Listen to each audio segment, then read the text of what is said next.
Hello, everyone. Oh my goodness, excuse me. Welcome back to the newest episode of Watching Paint Dry. I'm Kim Santini. We're here in my studio today in front of my newest painting titled Vernal.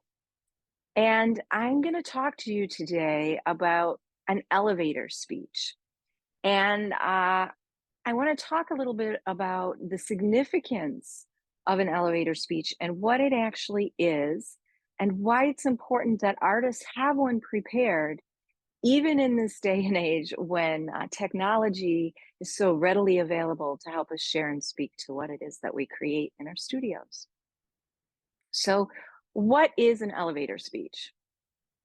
Back in the day when people used to get dressed up and commute to an office building and ride in an elevator to a meeting or their workplace, there was the opportunity to engage and interact with other people in the building.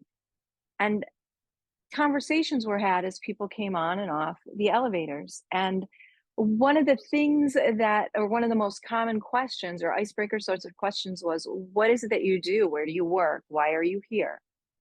And thus came or was born the idea of the elevator speech. You answered their question in the amount of time you had to travel from, the lobby or whatever floor you entered the elevator on to your destination. So you had a very small pocket of time to tell the other party about what it was that you did. And, it's really easy for those who perhaps have a more traditional job. Like, I am a customer service manager and I act as the liaison between our user base and our software developers and helping them to debug our product and design new features. That would be a great answer or a great elevator pitch or speech if that were indeed your job. It becomes a little murkier, when you're an artist and someone says, well, what do you do? I'm an artist. I'm a painter. Oftentimes the first response is I'm a painter, and people immediately think you paint walls or houses. They very rarely will jump to the immediate conclusion that you're a visual artist and you make artwork. So, being able to give them a succinct answer. I'm a painter. I work in acrylics. I create artwork which I sell directly to collectors and also around the world. Exhibit my work. I have gallery representation. I teach. So that sort of elevator speech speaks to all of the activities around your artwork, but it doesn't actually give the other party any sort of compelling or vital information that talks about the artwork itself. For me, the most exciting elevator speeches tell me a little bit about the artist and what it is that they do beyond making art, but it also tells me or reveals a sliver of themselves to me about their inner passion, their drive, their desire, their decision making on the sort of art that they do choose to make. Excuse me. So the elevator pitch is a short or abbreviated way to speak about what it is you do in your studio and what it is you hope your art gives to the viewer. Now, why is an elevator speech important? Well, an elevator speech is important for a number of reasons. Number one, communication is key, right? As artists, we speak using a visual language to our audience. We're not ever, or typically, we're not always traveling with our paintings there alongside of them to tell the viewer what they should be seeing or what they might be seeing. Typically, our artwork has to stand on its own. Also, there are many times that we go out in the world without our artwork, right? Without our artist hat on. And we encounter individuals who want to know what it is that we do. We don't actually have our artwork with us, but we need to be able to speak about it to them. So, building or writing an elevator speech gives us the opportunity to practice the actual language that we would use to describe the visual language that we use in our paintings. And I also want to point out that the more experience you have thinking about your artwork, writing about your artwork, speaking about your artwork, the more professional and polished you sound when you do go out in the world and you have the opportunity to speak about it. Whether you're in an art guild meeting or you bump into a curator or a gallery owner unexpectedly, or even let's say you're riding an old school elevator somewhere and somebody asks you what you do. You have the opportunity to speak coherently to them about your work. And you never know when you might turn, one of these incidental meetings into a collector or a new student. So I feel that it's really important that any student, no matter what level they are in their art journey, that they begin to think about how they would speak audibly about their work in an elevator type encounter. Now, elevator speeches are very different than artist statements, but there are some similarities.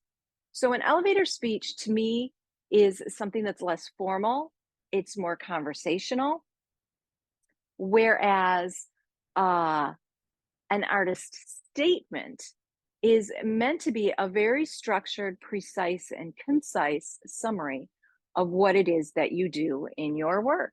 So, an artist statement will typically be something that that's something that an artist creates in conjunction with an application for some sort of opportunity.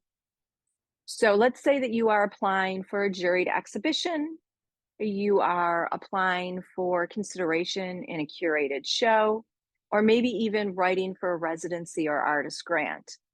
An artist statement is just a couple of sentences that speaks about what it is you create and what your end goal is in doing so.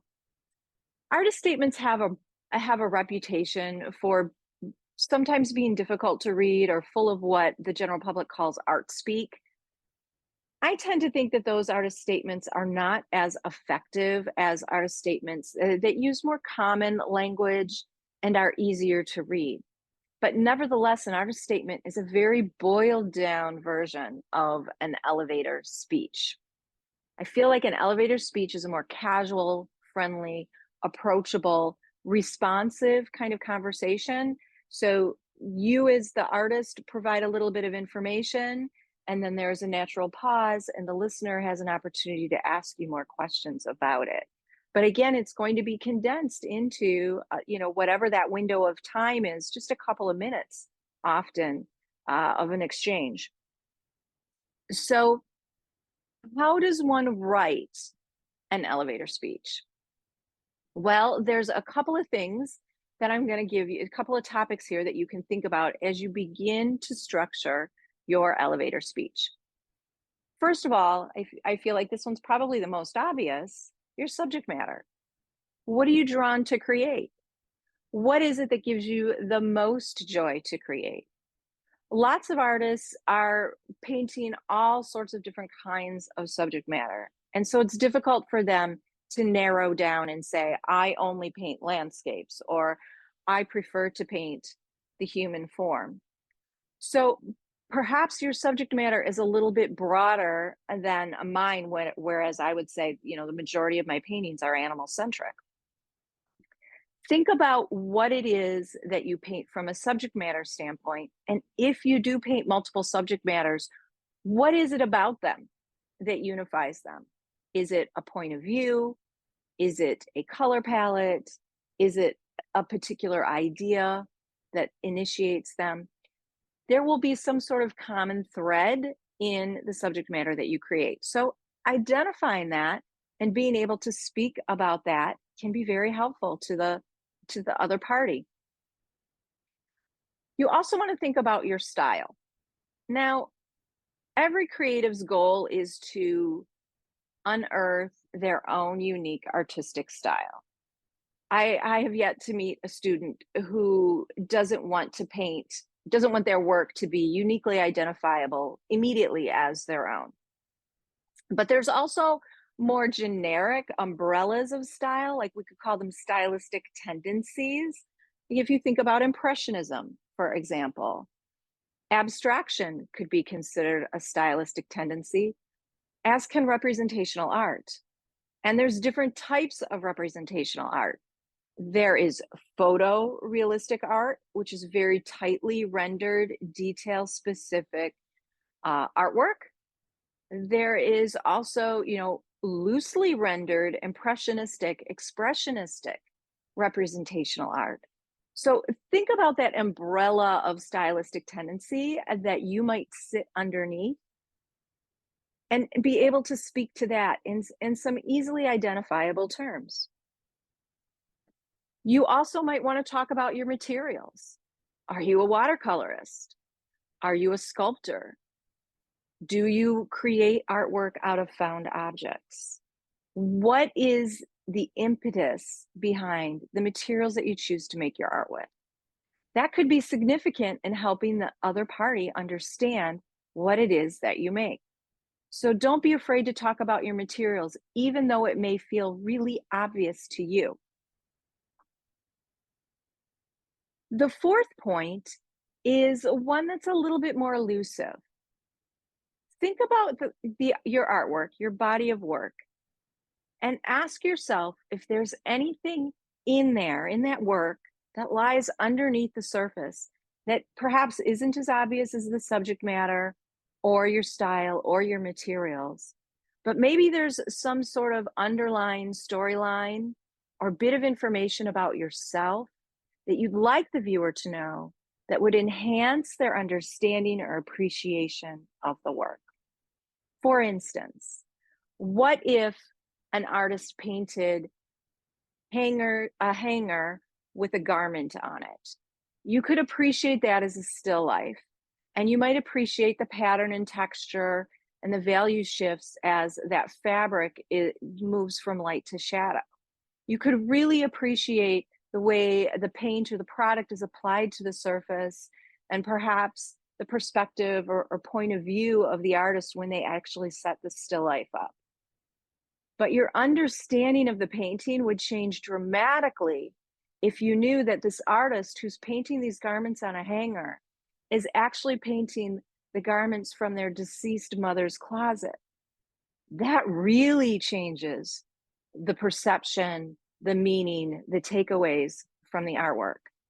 So I challenge you as you're writing your elevator speech to think about what personal bits of your own storyline might be critical in really elevating the viewer's experience when they see your artwork.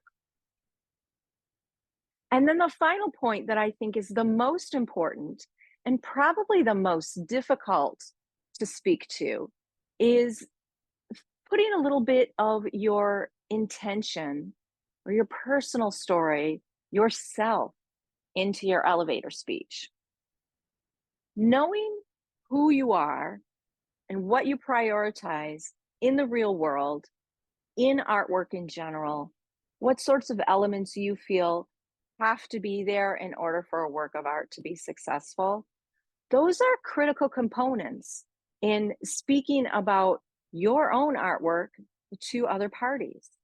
So being able to infuse your elevator speech with a little bit of your own desire and passion for creating, it turns the artwork, it turns the conversation into a relationship.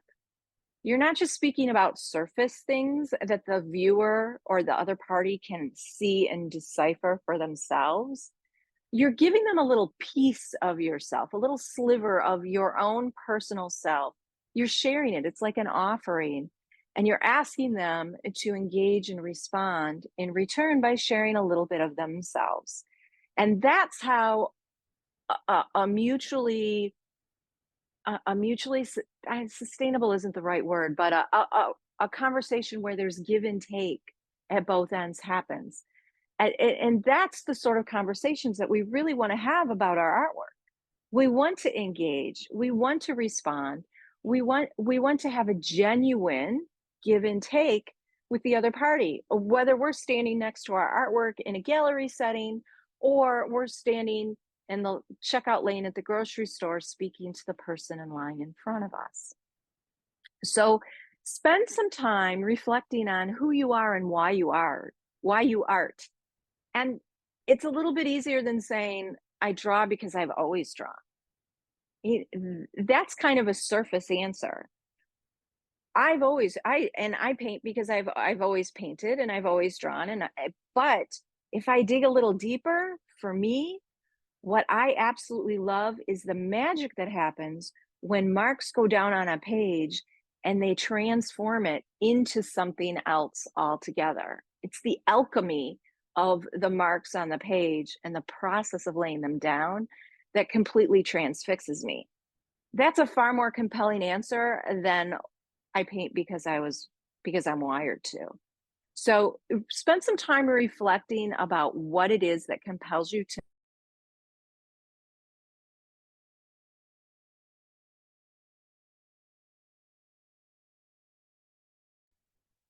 Sorry about that. My internet connection dropped, but now I am back.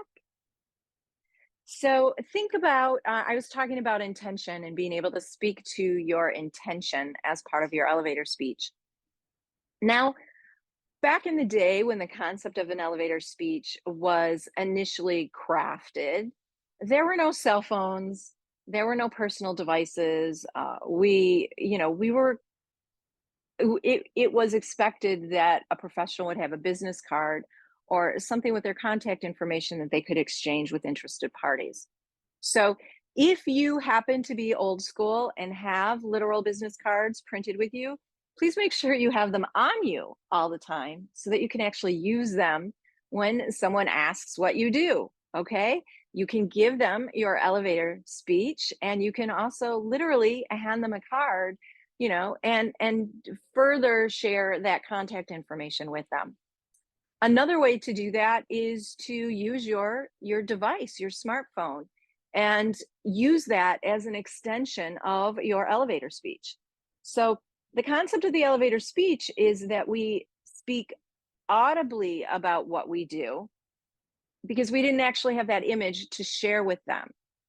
But now, because of technology, you can level up your elevator speech by having your imagery with you on your cell phone, already queued up and saved in an album of your curated work. You want to show them your best work, right? You don't want to have to scroll through 100 photos of, dinner out with friends or your garden pictures.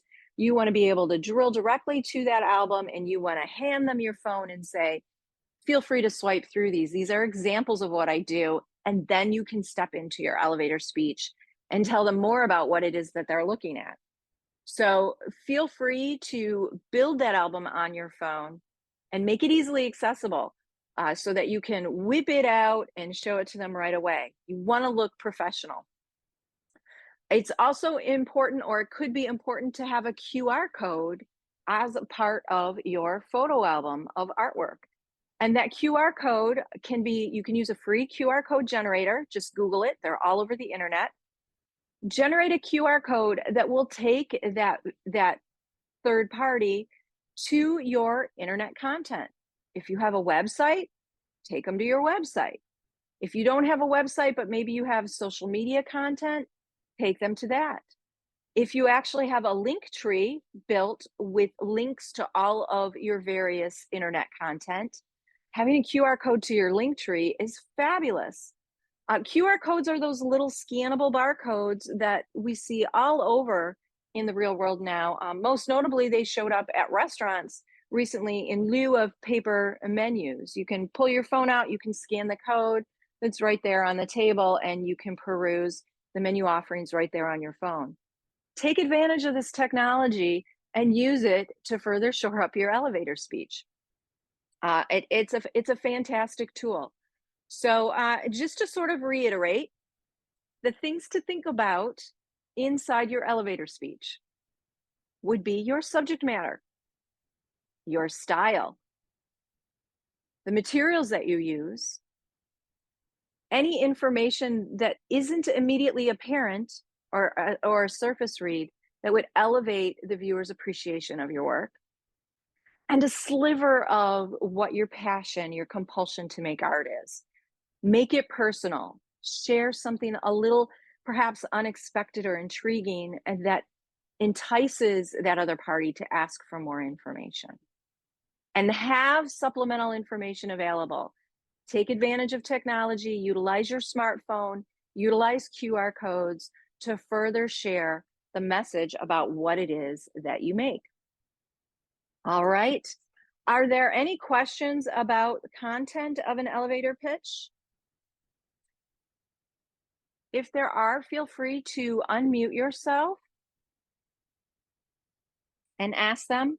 I am going to go ahead and I'm going to share a little bit of my elevator speech that is in process.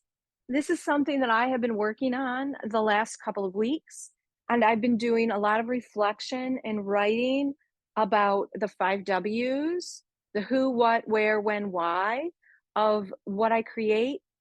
And I'm also connecting that to the body of work that I've created.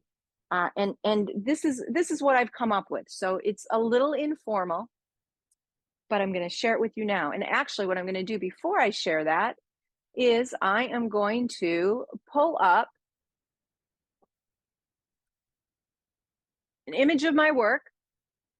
So here you have an image of the painting that was behind me on the easel, and she is static and on the screen, so you'll be able to enjoy her and focus on the words that I have to say here. So here's my little elevator speech.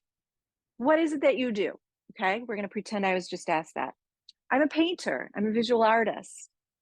I extract winks or bits from my life, from dreams and my real world experiences.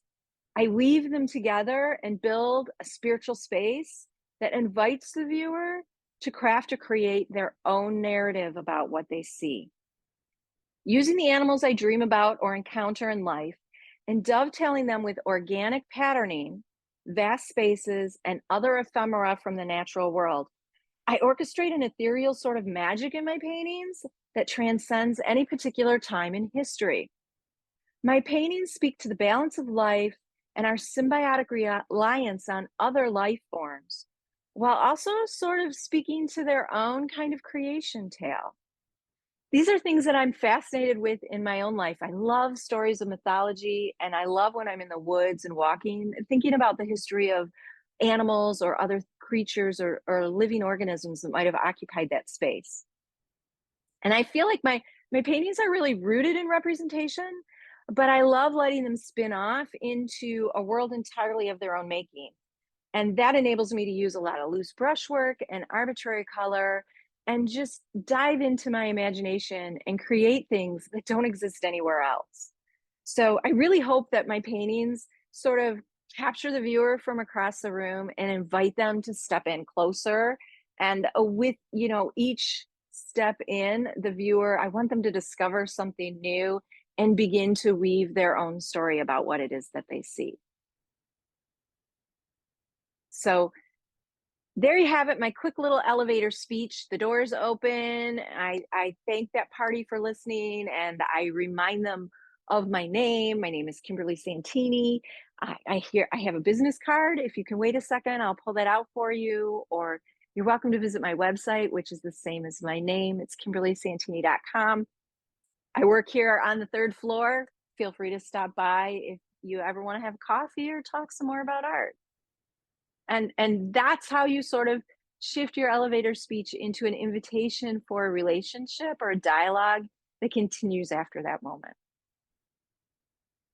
I want to thank everybody for coming today. I'm not sure if this topic was a little daunting. I had hoped that some of you would be wanting to share elevator speeches of your own, but that's okay, because we're all at different points in our creative journeys, and it's important to honor where you are. And I want to honor where you are. If you are not ready to do this quite yet, particularly in a recorded session that would be shared online, I'm going to respect that. And I'm also going to hold space for you that you get there at some point in the future.